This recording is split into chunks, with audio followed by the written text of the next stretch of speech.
मेरा भाई मेरे साथ हो मुझे घंटा फर्क नहीं पड़ता.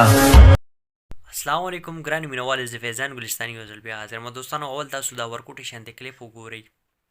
मेरा भाई मेरे साथ हो मुझे घंटा फर्क नहीं पड़ता. نو دوستانو تاسو چې دی نو دا ورکوټي شانتې کلیپ هم صحیح کړو دا چې دی نو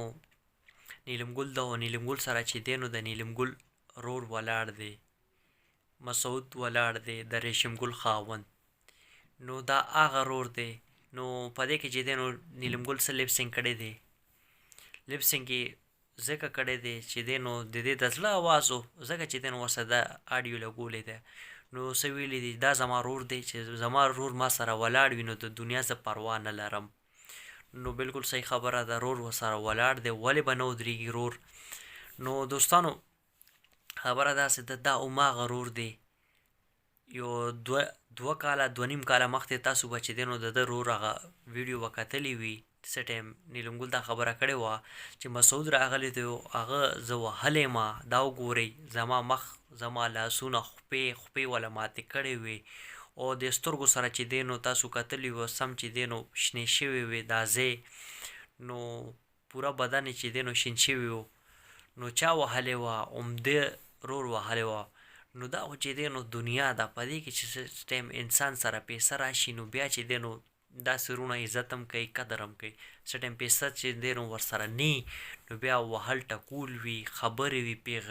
پیغورونه وي نو دا خبره چې دی نو نیلم ګل سره هم شوې ده او کېږي او مخته هم تاسو دوستانو وګورئ دې نه مخکې الله دې خیر وکړي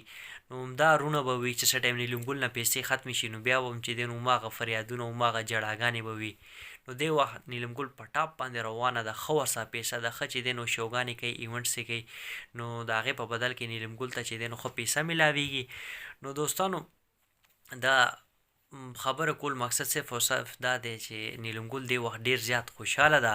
نو خوشحاله به ولې نی چې نیلم ګل سره دې وخت پیسه ده او پیسې باندې عیاشیانې څوک کوي نو پیسې باندې عیاشیانې چې دی نو صرف او صرف دې وخت چې دی نو د ریشم ګل خاوند مسعود کوي او بل خواته چې دی نو تاسو خو پیژنئ نادیه ګل خاوند منصف نو دا ټول چې دی نو بس یو لوبه ده